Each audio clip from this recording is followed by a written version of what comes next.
I believe that working hard is something that shouldn't be for other people. It should be for yourself. At the end of the day, I look at myself in the mirror and I ask myself, did I try my best? Did I do my best? And if I didn't, which is okay, I'm human, I'm not perfect. So I will try better tomorrow. I'll try a little harder tomorrow. Hello and welcome to the Randall Osché Podcast, where honest conversations take the lead. Each week, we sit down with entrepreneurs, artists, thinkers, and change makers to unpack how they got from there to here and what they learned along the way. Real stories, no filters, lessons earned through experience, so you can take what's useful and leave the rest. Whether you're tuning in during your commute, a workout, or while making dinner, we're glad you're here. So take a seat, relax, grab a cup of tea, and join in the conversation. Now, let's get into this week's episode.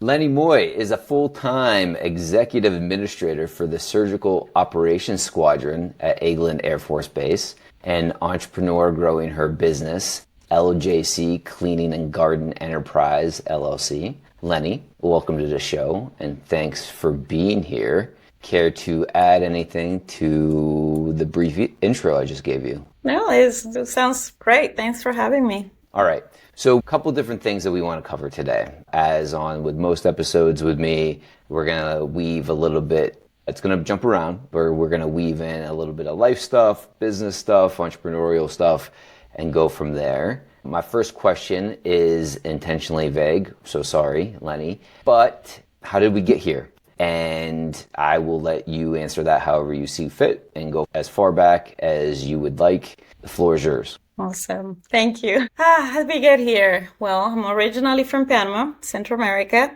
At the age of 18, New Jersey, that's where I landed. First time, that was my first contact with the United States and with the snow experience, which was amazing. It was this magical, show on TV, so that was great. And then, throughout years, just working hard to be where I am today and continue to try to improve myself every day to be where I want to be.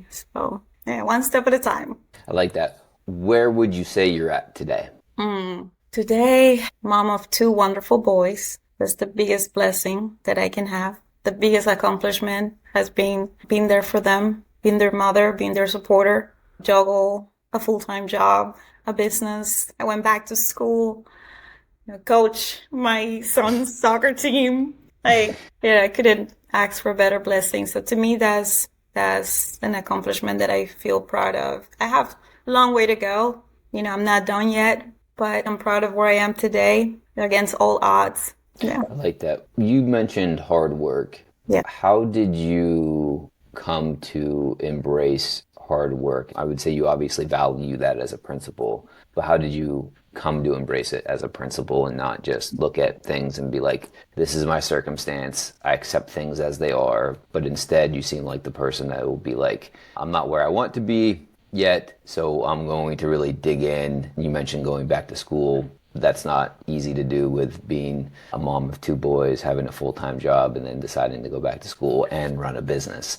So obviously a hard worker, but how did you become to embrace hard work as a principle of yours? Good question. It was imprinted in me as a child. I come from a family of strong people. They work hard every day, and I grew up seeing that. But I believe that life circumstances have brought out in me what I already had inside. And I tend to be an overachiever in certain things in life, so that helps. I'm a naturally motivated type of person. But knowing that I have two boys that look up to me make me want to get up every day and try my best. Because if they see mommy doing it against everything that she's doing, they're gonna feel like, hey, if she can do it, I can do it too. I gotta work hard as she does. So I have them looking, up to me, and I'm trying to be that example for them. But I believe that working hard is something that shouldn't be for other people. It should be for yourself. It's more of, I don't know if this is the right word,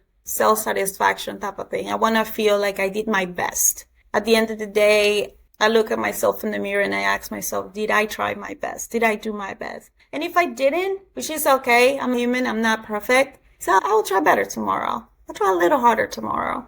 And having that kind of mindset really helped me push through all the obstacles I have been through. Curious question on my end, but do you see that rubbing off on your sons already, or is that something that you think will resonate with them or show up in their lives when they're older? Oh yeah, absolutely. Absolutely, because my goal is to leave a legacy where they remember who I was as a person and not what I gave them when it comes to material stuff, you know. If my sons see that I'm able to get up every day and do what I have to do for them, they will keep that in mind and they will try to be that type of person later on in life.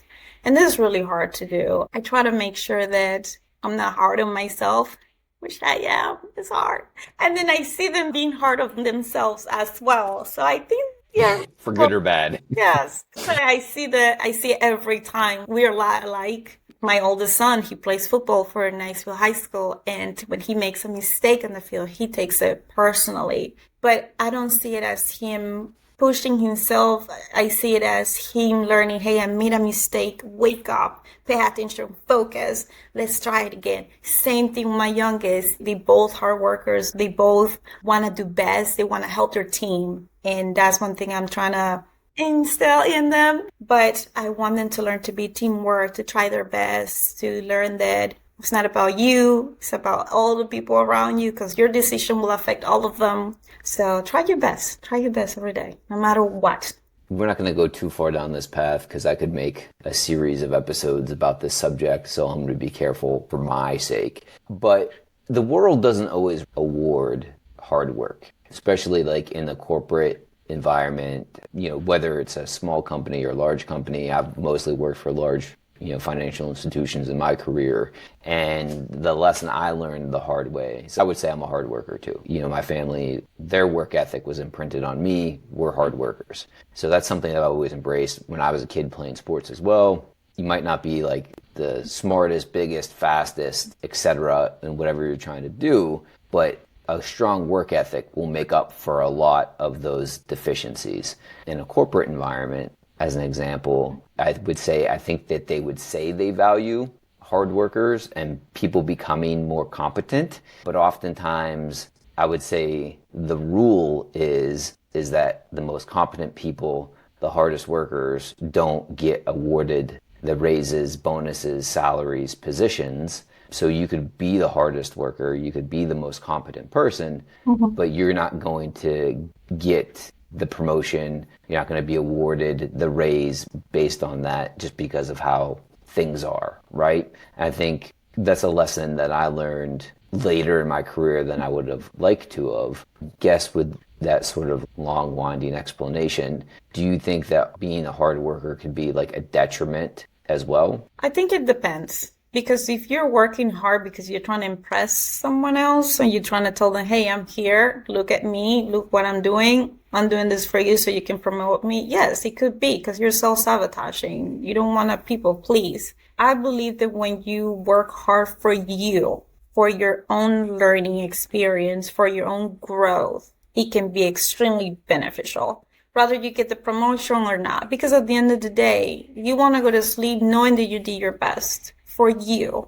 Because if you work hard because you want to be noticed in the corporate world and you want to get that promotion and it doesn't happen, you're going to be disappointed. You're going to get discouraged. And that's not the point. The point is working hard for you, for learning. Because let's say one day they decide that they no longer need you. You're replaceable, right?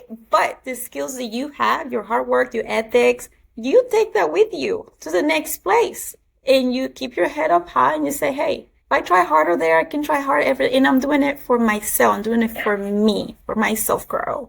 So I call it self-love, Call it self-love in a way. But yeah, that's my view of it. Yeah, I mean, I'm kind of speechless because I wasn't thinking about it that way before, but like now you just solved so many problems for me. So thank you.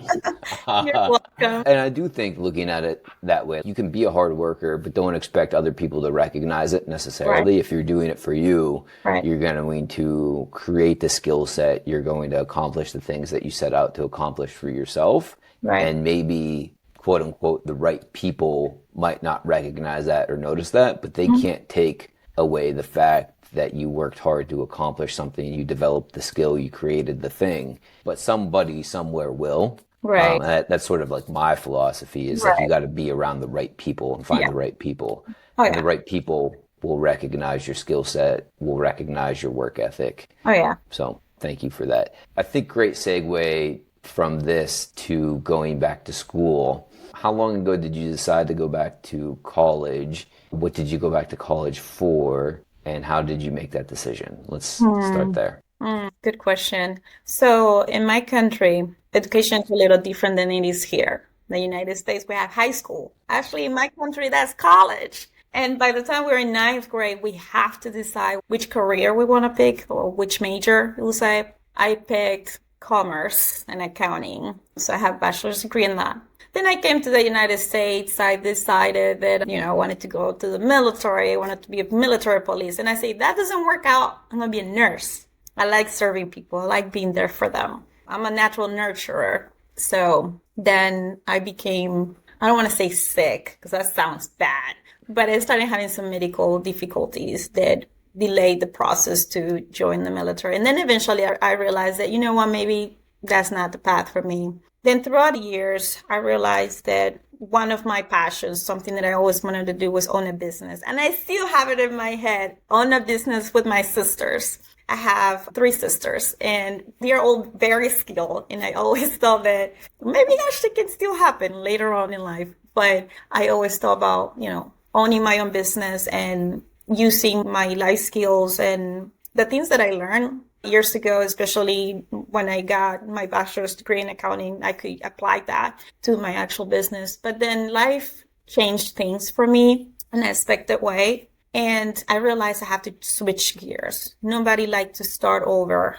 again. It's scary. It's like a scary process. So much uncertainty. And it's hard to take one step at a time. But sometimes we want things right now, right? So by then, I already was a mother and I realized that, hey, this is not about me anymore. This is about my son. And obviously, the degree that I have is not acceptable in the United States. So what do I need to do now? I need to go back to school, learn the skills, get the degree, get the things that will help me excel in my field. My field has always been customer service, has always been patient advocacy. And I wanted to go back to school for nursing because the military didn't work out. And then things changed again for me when I had to make the decision to file for divorce and start my life all over again. That was very difficult because I knew that any decision that I made will affect not only my life, but the person or the people that depended on me. So with that, I realized that, hey, I'm already working in the administration world. Why not?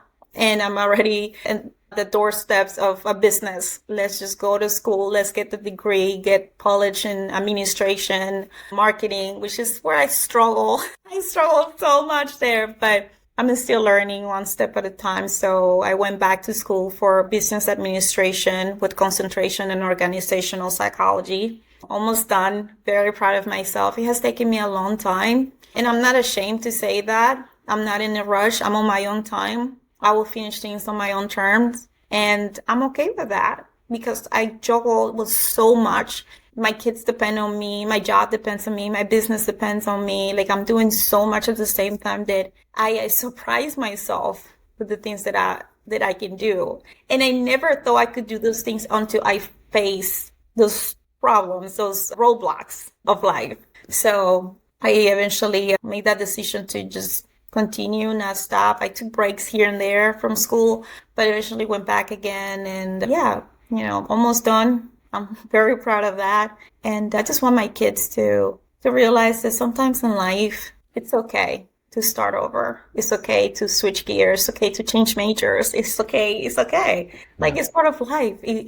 Life is fun. It was never meant to be easy. We learn something every single day. So, yeah. Number one, congratulations. And you should be proud of yourself. So there's that. And I think oftentimes people think that growth is a linear path, like a staircase, but like in actuality, it's more like a wave, like rising and falling, making progress and falling back, making progress and falling back. But like that momentum is always there. That's what growth is. Or, you know, maybe instead of a straight staircase, like a spiral staircase where you're constantly circling back on yourself to move up or forward. People do get frustrated, myself included, until I started thinking about this, that I need to be taking steps forward that are like onwards and upwards, but like that's not life or reality. You can still make growth little by little, but it's not going to be a rocket ship. Right. So did you have your business before you returned to college, or did you start the business after you returned to school? Great question. It was sort of a back and forth. I started years ago, but I never thought that I would be doing cleaning as a business. I was model years ago in Virginia, a catalog model for women clothing. And I eventually wanted to make that a business. And then we moved to Florida, things changed. And from early age, my sister and I were taught about the art of cleaning. Every Saturday, Mom was up early with the music blasting and, hey, time to clean, you know? So all that cleaning was really the footprint pretty much. And I said, you know what? I'm actually pretty good at it. I could apply them to work for me. And, you know, this is my thing. I believe that if you're good at something, you should use it. Not only for yourself, but for others to do good in the world. I have so much satisfaction when I'm able to provide my services to my clients and they are happy about it. That makes me happy. So when I started, it wasn't like an official business at the time, if I could say that. I would say like the first 2 months, I was like, you know what? Maybe I should go to school because I didn't know exactly much about marketing, much about finances. Like I didn't have a solid foundation of it, I'll say. And that's when I realized, like, you know what? Let me just go to school. So I'm learning of how to manage a business while I'm running it, which can be a little risky and which makes the growth of the business a little slower. But I'm okay with that. I'm okay with that because my goal is to finish school as well. Eventually, I want to grow my business. Yes, of course. But I'm learning as I go. So it was pretty much a back and forth in between. I think the best way to learn is by doing. I don't know if it's like a hot take, but I think the way we're traditionally educated in the United States, I think there's so many faults with it, even when you compare it to other countries that I think do it better and have better results. It would be hard for me to encourage anybody to say, hey, go to get a bachelor's degree in the United States and pay this money for a degree that might not help you get to where you want to be. I think oftentimes when we're older, and I've been considering going and getting my master's in business and debating whether or not that's a worthwhile investment, but thinking about it in those terms wasn't how I was thinking about getting my bachelor's degree when I was 18. Like, I didn't know about money and paying back loans, and I wasn't as deliberate as I should have been, you know, my first 5 years of college to get my bachelor's degree because I didn't know any better. But now I do know better, and I'm looking at it as an investment, not as a thing to do. Yes. But, you know, along the way, I started a business, not very successful, but like years ago, I started a candle company because I was like, I liked candles. My sister gave me advice as a young man years ago that if you want to have a girlfriend or have women come over, like, you have to have a nice smelling place. So invest in some candles. I was like, bet. Tragedy. So, like, as a man, I was not afraid to have candles. I didn't associate them with being like feminine. But in the marketplace, this was maybe like, I don't know, circa 2014 or something like that. There wasn't candles for men. Now I think that that's a trendy thing as far as the way they look and the way they smell. So I was like, I want to create like a gentleman's candle line. And I didn't know anything about candles other than I liked having them. And the majority of the candles in the marketplace were like floral or feminine or, smell like food. That's not what I wanted. And so I designed what I thought was a handsome looking candle that a man would be okay having. I even, as I was selling them, I had conversations with women being, yeah, my husband hates candles and like, he always turns the label around to face the wall because it has like flowers or floral or pumpkins on it or something. But through that experience, I look at that as like sort of my first master's in business because I didn't know how to make candles. I wasn't a candle hobbyist. I bought how to make candles and soap for dummies and I taught myself how to do it. And then I found suppliers and then eventually I don't do it anymore, and it's been years because I realized in order to do it at scale, like I got to invest like a lot of money into it. Not a lot of money, but I would have to like invest in it, invest more than I wanted to, and I would also have to have like a physical location. And as my life has evolved, I don't want to be just one place. I want to have the flexibility and freedom to go where I want, when I want. But the whole process of doing that taught me business. Like I wouldn't necessarily, yes, my bachelor's degree gave me a foundation, I'm sure, and was helpful.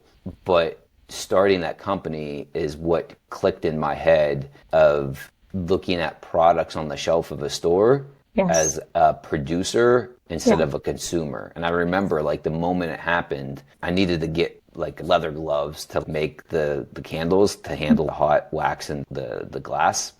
So I was looking for a pair of like work gloves, and then I was impressed with how inexpensive these gloves were on the shelf. There's like $2 for a pair of work gloves. And I started thinking, how many of these do they have to produce at what cost in order to get those from China, where they probably were manufactured, across an ocean, across a country, to this Walmart in Pittsburgh, Pennsylvania, for me to be able to purchase them for only $2. But I guess I say all that is that I learned along the way. I think school is valuable, but I think it's as valuable, if not more so, to actually do the thing. And you're probably doing it like the best way of going to school and starting the business. While your growth of your business might be slower than you want now, the future growth is probably going to be exponential because you're doing the work and learning as you go. A lot of people go to school, business school, and don't start a business. Like you're doing it as you're going. So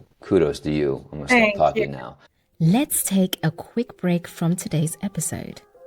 If you're enjoying the conversation, take a second to like, follow, or subscribe wherever you're tuning in. We'd really appreciate it. You can also find us on Instagram at Randall Osché. That's RANDALLOSCHE.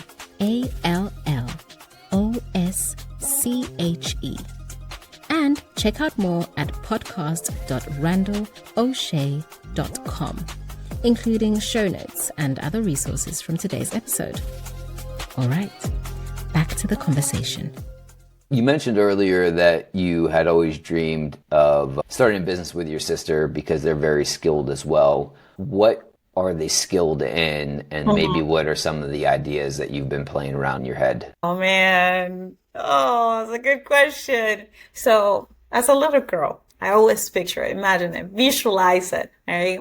My mother's last name is Gonzalez. So I always started with the name, D. Gonzalez. And the skills that they all have, including mine, will play big time in our business. I wanted to have more like a beauty salon type of business. My older sister, she's great at doing nails. She's great at doing pedicures, manicures. Oh my goodness, she's very good at that stuff. My little sister, she's good at doing lashes. Oh my God, she does amazing makeup. She also does nails as well. She's a fashionista. She's very stylish. I love it. And my second little sister, She is the money lady. She's very good with numbers, accounting. Actually, she has a master's degree in, I would say that's sort of commerce accounting. She works in Panama. She's the only one that lives in Panama. My other two sisters, they live here in the States. And that's Casey. Casey is very, very meticulous when it comes to managing money, finances, making the money grow. I think we would have been one heck of a team. And I'm very skilled as well. I do hair, I do makeup. I'm not as stylish as my sister is, but yeah, and I do the modeling, so I could have take over the marketing part and be the face of it, or all of us, of course. But like I always picture that beauty salon in Panama named the D. Gonzalez, and I still have it. Like that's an idea that hasn't left my head, and I really hope that one day my sister and I can make that dream come true. And if it doesn't, it's totally fine too. I'm hopeful for you that it does. I mean, the things I've learned about business is two principles I would tell anybody. Is one, it's not going to be easy, but people often think it's going to be hard. My principle is it's going to be harder than you think it's going to be, right? Yes. Like if it's going to be, if you have an idea of how hard it's going to be, multiply about that by 10, that's the level we're talking about here. And two, it's going to take longer than you would like it to take. And I think for you, with the beauty salon in Panama, I'm sure if like that's what you want to do, if you keep working towards it on your own business. How many sisters do you have? So is it 3? So the 4 of you, I'm sure we'll get there someday. Yeah, that's the goal. The other thing that you had mentioned that I think is also,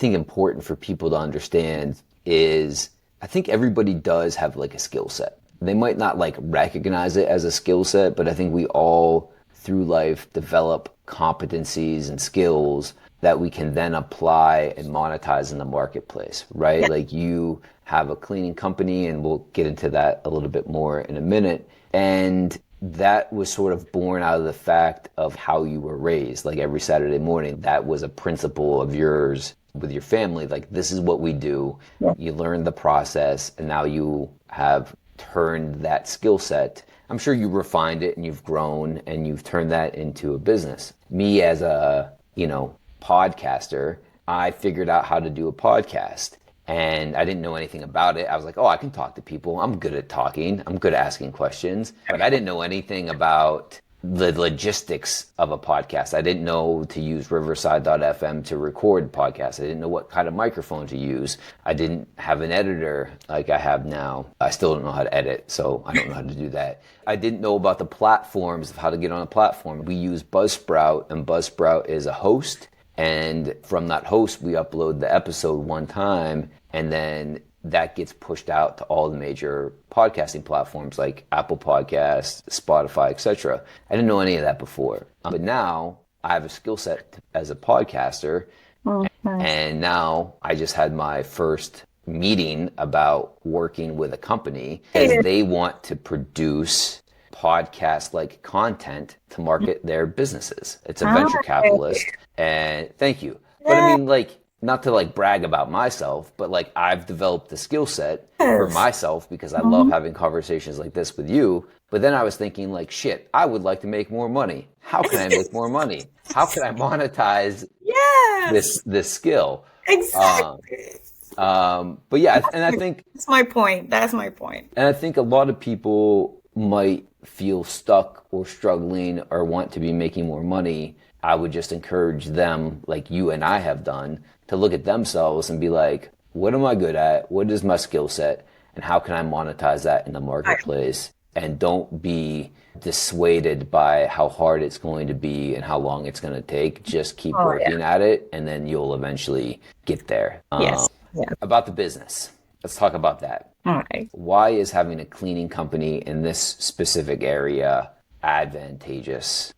Good question. Well, we're in an area where we get tons of tourists every year, and the business of Airbnb is blooming. They always need people out there cleaning, getting stuff done, getting it ready for the next customer or the next client. We're in a military town. People coming and going all the time. Actually, this afternoon, I have a client in Crestview. They sold their house, and we're going to go in there and then clean it up, get it ready for pictures. It is beneficial. It is greatly beneficial to have a business like mine here. It is very competitive, I'll tell you that. because it is an area where you can get a lot of clients because of the type of town that we're in. So there's a lot of competition.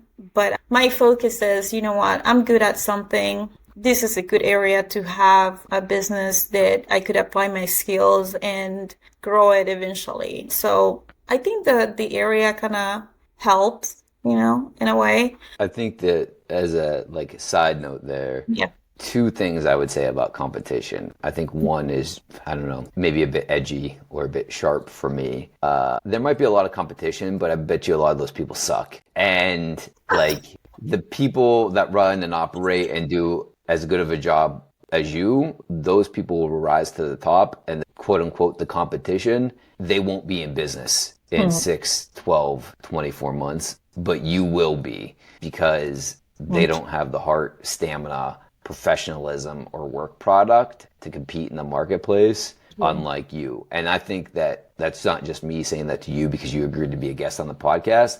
I believe that in any business, like corporate or otherwise, I've experienced in financial services. I've seen this. I used to manage financial advisors, and there's a lot of financial advisors out there, but a lot of financial advisors are absolutely shit. Right. Just because they passed their Series 7 doesn't mean they know how to actually manage money Right. or run a business.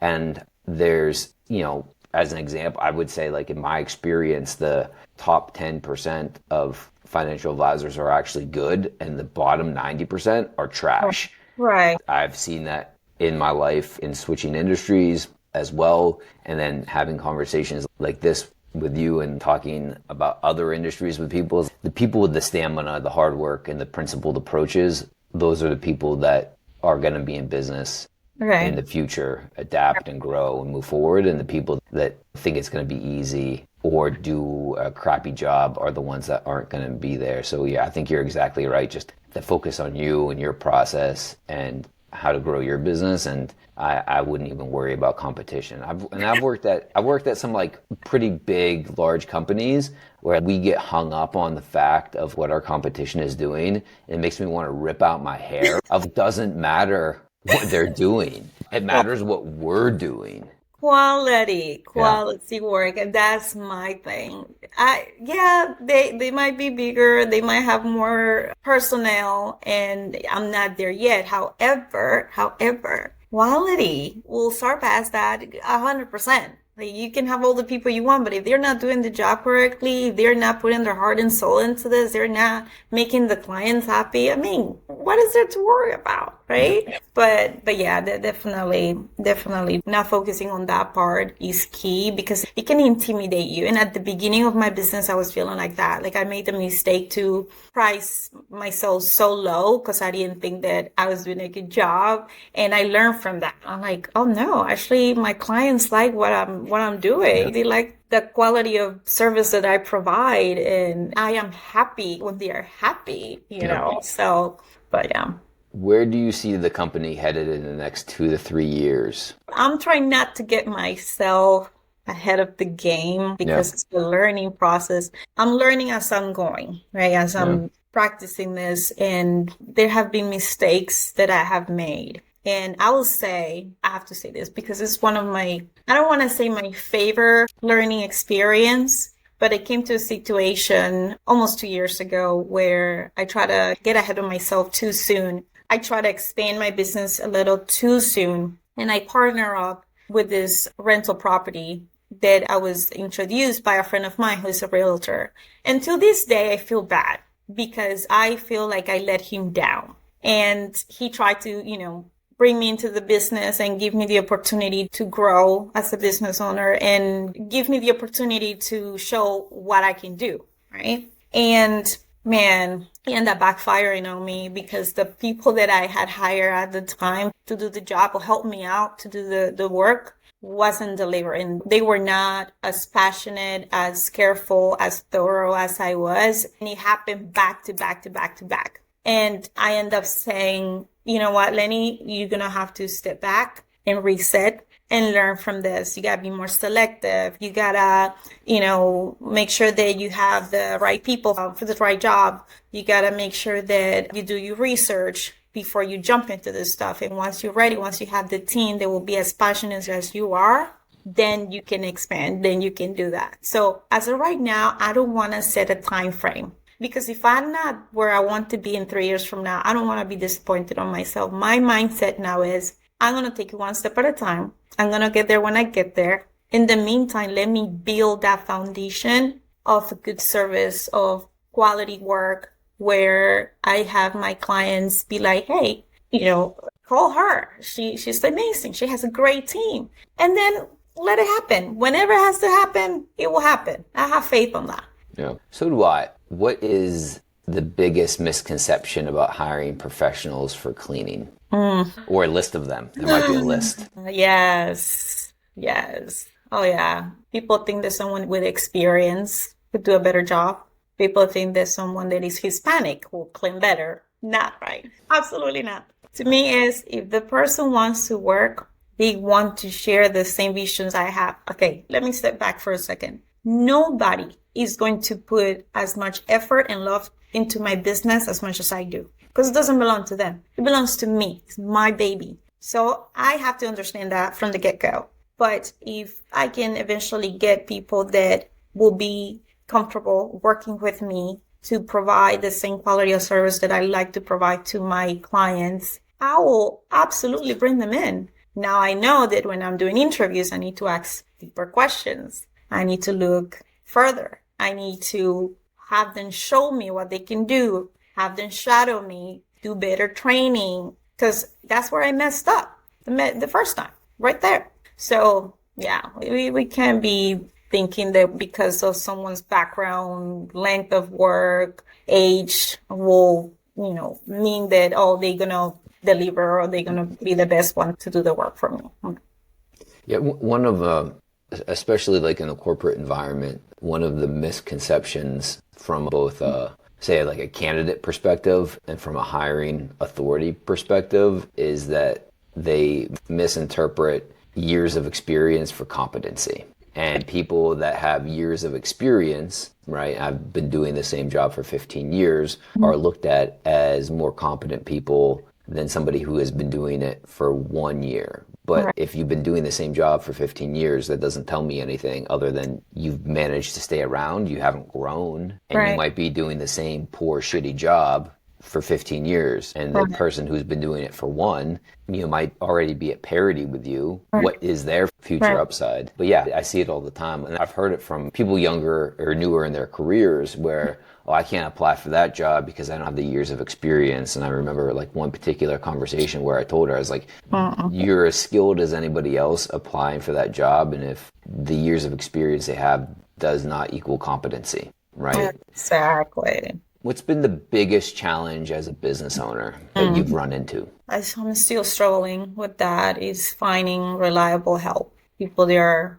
honest, people that are willing to work, people that will not cancel at last minute. Again, that's from the reliable aspect of it. So I want to get to the point where I hire or build a team with people that are responsible, that want to, provide good service and not back down on me. That's why customer support also applies into treating your employees good. It's very important for me to treat my employees as they were my family. Yep. And I know I have that, and I know I can be that for them. So I know that when I get that team, I know I'm going to treat them well. And so far, I don't have that many. But so far, the girls that I have, they like me. They like me as a boss. And I don't think I'm a good boss sometimes. And I'm like, and they're like, no, you're good. But eventually, I want to be able to hire people that can just take on the physical work for me, that I can trust them enough for me to step back and just manage the logistic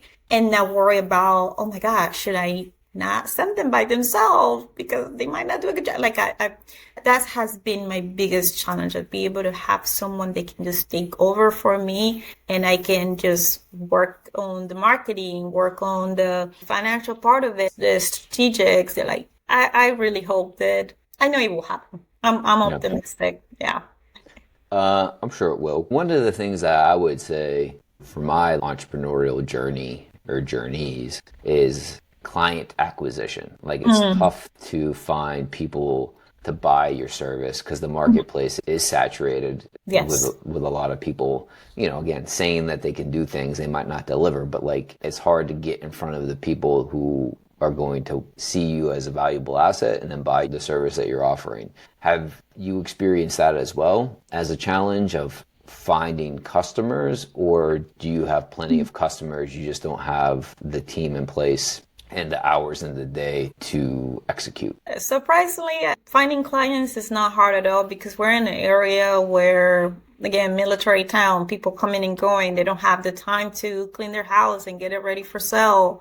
People, they're renting their home. They want to rent it to the next tenant. Like, there's always clients coming. It's definitely the reliable help for me, like not being able to have a team available when I get those last minute phone calls, because I work full time. So I'm not able to have that time to always be there or always take the job myself. A lot of these jobs are pretty big as well, so I need help. And I do have that help now, but I don't have it as often as I would like for me to be able to get more clients in my book and be able to, say, hey, I get 3-4 houses a day. I have enough people to send over.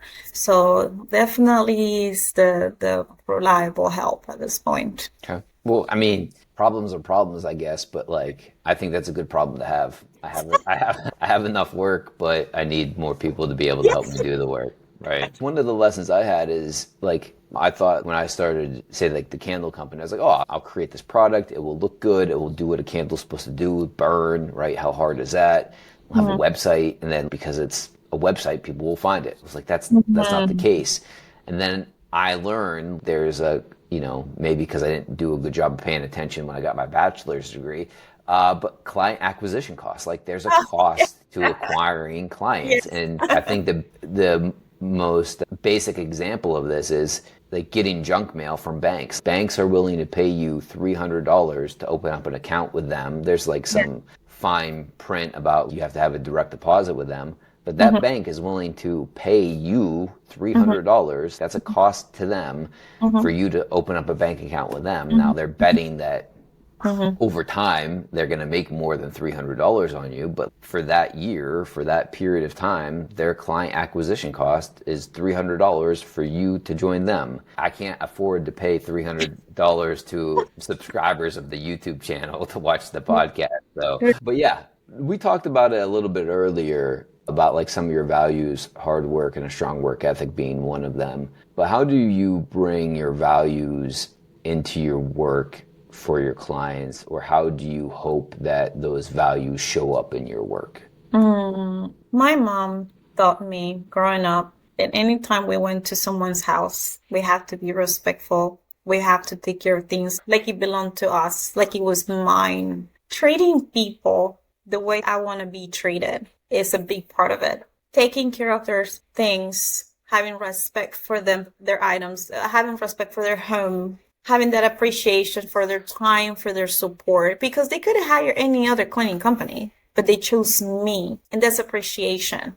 Having that mindset always reminds me of what I was taught as a child, and I do my best to treat my clients with respect, with love, with support, not only because it's a skill that I have, was naturally born people person, but I have so much respect for them because, again, they could have hired someone else, but they chose me. And me providing excellent service is my way to say, thank you for this opportunity. Thank you for hiring me. Thank you for referring me. And I do that because I was taught to be respectful. I was taught to be appreciative. I was taught to take care of people, things just like they were my own, if that makes sense. It does. Couple sort of like rapid fire questions is, what does success look like to you? People will say, some people might say, being financially well off is successful. Having my business being one of the top 5 is all a success. In my personal opinion, success means being able to get up every day, do what I do with love, leave that legacy behind for my children, make sure they are taken care of, make sure they grow up to be good men of faith, good men to the world, an asset to the community, being able to provide good service for my clients, where they think back of me and say, man, she delivered. the money that I spent was worth. Yeah. To me, that's success. Great answer. What is the most influential book you've ever read? I could say a few, but I'm going to start. You can. My first one is the Bible, of course. I learned so much throughout life because of it. It has been a manual of life. It has shaped me to be where I am.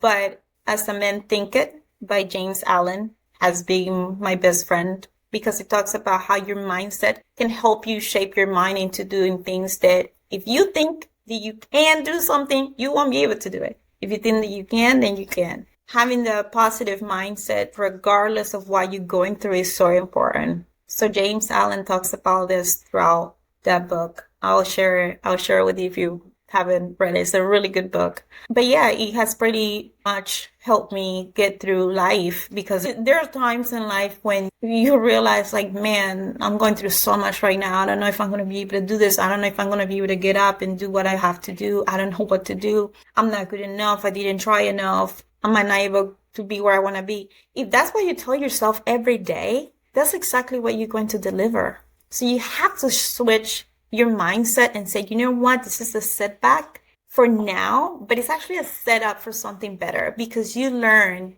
through lessons, you learn through mistakes. Making mistakes is part of life. As a human being, that's what we're designed to do because that's how we learn better. So having that book as part of my bookshelf has been, life-saving for me.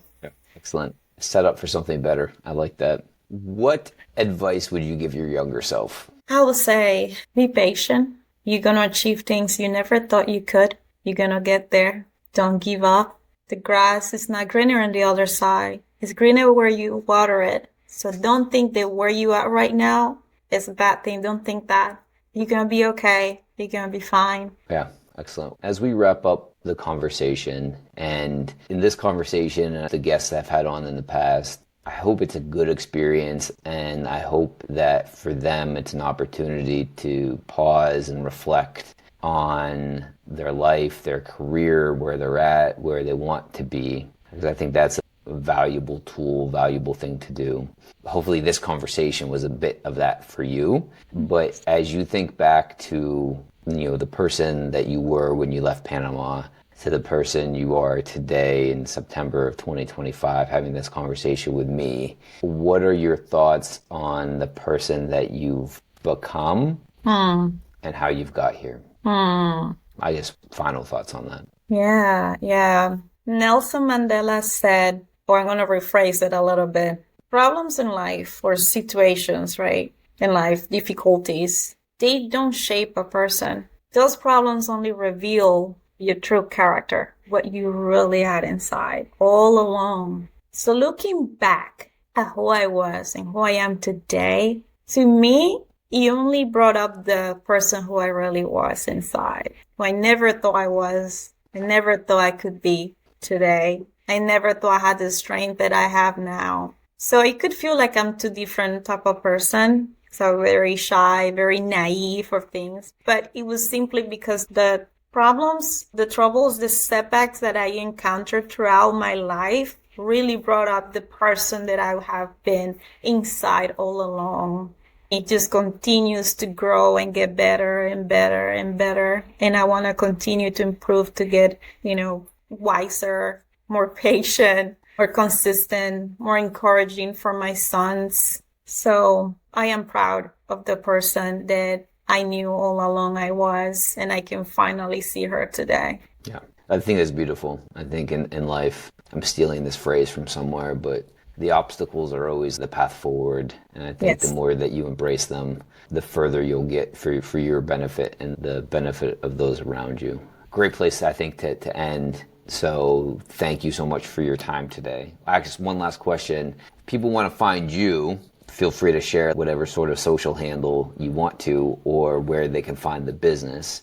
But where can they go find you at, or the business at? Yes. So as of right now, I'm only doing social media, Facebook. So you can go to my Facebook profile, LJC Cleaning Garden Enterprises, LLC. Perfect. We'll include the link to that in the show notes. And if anybody is so inclined to see the show notes, they can go to the website podcast.randallosche.com. Thank you so much for the conversation. I found it especially enlightening. I loved hearing your perspective on things. I tend to think that I'm a pretty intelligent person, have like everything all figured it out, of course, but your thought on things challenged my belief system in a good way. And I'm leaving this conversation thinking differently and probably more positively about some things. So thank you. Oh, you're so welcome. I'm so happy and honored to be here. Thank you.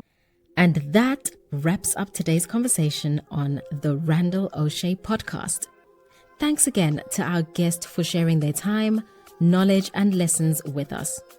If the episode brought you any value, the best way to support the show is to follow or subscribe on your favorite platform.